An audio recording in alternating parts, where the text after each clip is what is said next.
सरमई देव हैकल, वो जो कभी तन्हा न चले। जंगल के उस हिस्से में जहां हुआ गीली मिट्टी और पके हुए फलों की खुशबू से महकती थी, वहां हाथियों का एक खानदान रहता था जिन्हें सब सरमई देव हैकल कहते थे। वो सिर्फ जिस्म के बड़े नहीं थे, बल्कि उनके दिल भी बहुत बड़े थे। अम्मा, एक जिंदा नक्शा। इस खानदान की सरदार अम्मा थीं, जो सबसे बूढ़ी और समझदार हथनी थी। उसके कानों के किनारे किसी पुराने नक्शे की तरह जगह जगह से फटे हुए थे, जो उसकी हिम्मत और जिंदगी की कहानी सुनाते थे। उसे जंगल की हर नदी और हर खुफिया रास्ते का इल्म था। जब अम्मा चलती थी तो पूरा जंगल जैसे खामोशी से उसे रास्ता देता था। नाश्ते का सबक। सूरज निकलने से पहले ही नन्हे हाथी, जो किसी नरम तकिए की तरह गोल मटोल थे, एक दूसरे से टकराते हुए बेदार हो जाते। माएं अपनी नरम सूंडों से उन्हें प्यार करती और नाश्ते की तरफ ले जाती।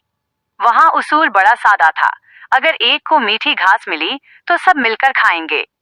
उनके लिए खाना सिर्फ पेट भरना नहीं, बल्कि बांटने का हुनर था। दरिया की मस्ती।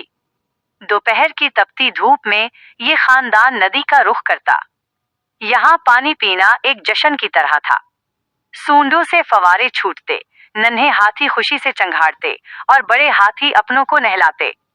कीचड़ और पानी का ये खेल थकन मिटाने का बेहतरीन जरिया था। मुश्किल घड़ी और इत्तेहाद का इम्तिहान। लेकिन जंगल हमेशा इतना मेहरबान नहीं होता। एक शाम आसमान पर काली घटाएं छा गईं और जोरदार बारिश ने जमीन को फिसलन भरा बना दिया। उस इफरातवी में नन्हा कव्वी एक गहरे और दलदली गड्ढे में जा गिरा।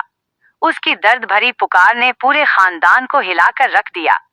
खौफजदा होने के बजाय पूरे खानदान ने एक हल्का बना लिया।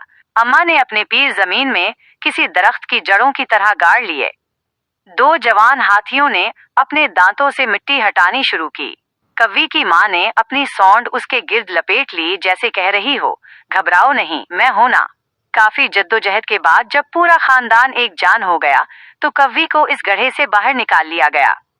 उन्होंने अपनी सोंडे एक दूसरे से टकराए। ये अल्फाज के बगैर एक दूसरे का शुक्रिया अदा करने का अंदाज था। खतरा और नजात। कुछ अरसे बाद जंगल में इंसानों की चाप सुनाई दी। शोर, बारूद की बू और खौफ। अम्मा ने अपनी दिहाइयों पुरानी याददाश्त का इस्तेमाल किया और खानदान को रात की खामोशी में एक खुफिया रास्ते पर ले गई। बच्चे बड़ों के दरमियान छुपा कर रखे गए थे। उनका एक ही उसूल था, कोई पीछे नहीं छूटेगा। अंजाम। वक्त गुजरता गया, बच्चे जवान हुए और अम्मा की रफ्तार थोड़ी सुस्त पड़ गई, मगर ये खानदान आज भी वैसे ही जुड़ा हुआ है। जंगल में शिकारी भी हैं और तूफान भी, मगर इस खानदान के पास एक ऐसी ढाल है जिसका कोई मुकाबला नहीं कर सकता, एक दूसरे का साथ। जब तक वो कंधे से कंधा मिलाकर चलते हैं, जंगल का कोई खतरा उन्हें हरा नहीं सकता। क्या आप